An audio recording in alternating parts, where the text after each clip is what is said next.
और चलिए अब बात करते हैं लखनऊ की, जहां लखनऊ में अमृत महोत्सव की श्रृंखला के अंतर्गत कार्यक्रम है।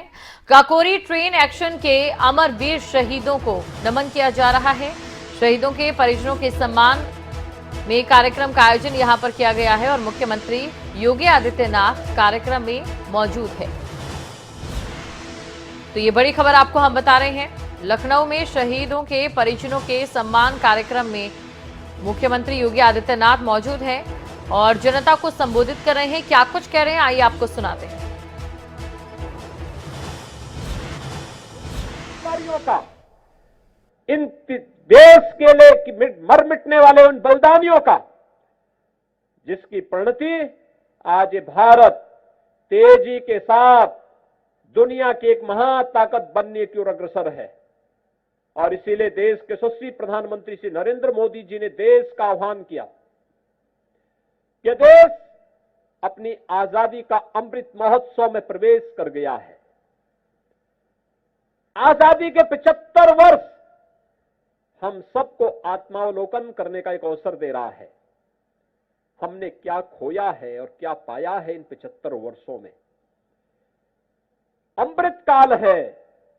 अमृत काल में देश के हित में कुछ करेंगे तो उन बलिदानियों को, क्रांतिकारियों को शांति मिलेगी, उनका आशीर्वाद प्राप्त होगा। और अगर देश के साथ कोई गद्दारी करेगा तो फिर उस अपयश के पाप से जीवन भर लोगों को भुक्तभोगी होना पड़ेगा। और इसलिए एक संकल्प हम सबका होना चाहिए, और संकल्प होना चाहिए जो पंचमंत्र प्रधानमंत्री मोदी जी ने दिए इस अवसर पर, उसका अंगीकार करने की। यह अमृत महोत्सव ऊर्जा का होना चाहिए, देश की आजादी की ऊर्जा का, क्रांतिकारियों के विचारों का, भारत के कल्याण का, भारत को दुनिया के अंदर एक महाताकत बनाने का, भारत को आत्मनिर्भर बनाने का। दुनिया कोरोना महामारी का सामना कर रही है, लेकिन भाइयों बहनों, भारत के अंदर प्रधानमंत्री मोदी जी के नेतृत्व में कोरोना महामारी को कैसे शक्ति के साथ रोकने का कार्य हुआ है, ये किसी से छुपा हुआ नहीं। लेकिन सतर्कता और सावधानी आवश्यक है।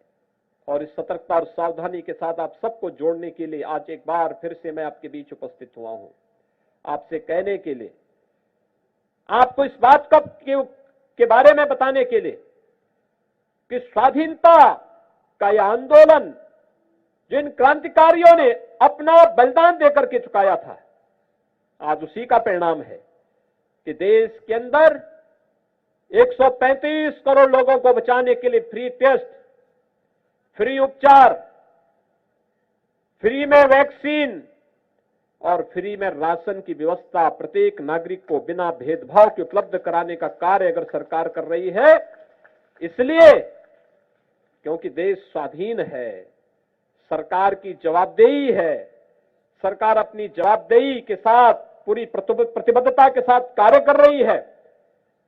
आज इसी का परिणाम है।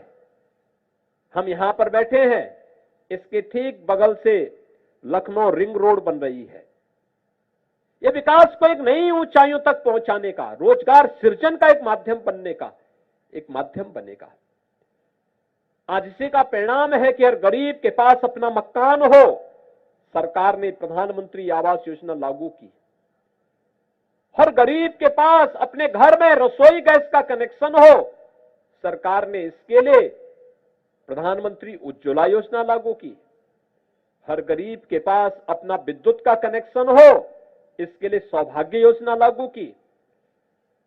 हर कन्या का उन्नयन हो, इसके लिए मुख्यमंत्री कन्या सुमंगला योजना लागू की। कोई भी कन्या दहेज के कारण वैवाहिक बंधन से वंचित न रहने पड़े, इस दृष्टि से मुख्यमंत्री सामूहिक विवाह की योजना लागू की गई। कोई भी गरीब उपचार के अभाव में दम न तोड़ने पाए, इसके लिए प्रधानमंत्री आयुष्मान भारत योजना लागू की गई। हर एक व्यक्ति के लिए उसके अनुरूप योजनाएं लागू करने के साथ साथ जीवन के प्रत्येक क्षेत्र में जो प्रयास हो रहे हैं, ये प्रयास इसी दिशा में हो रहे हैं जिससे हर गरीब के चेहरे पर खुशहाली लाई जा सके।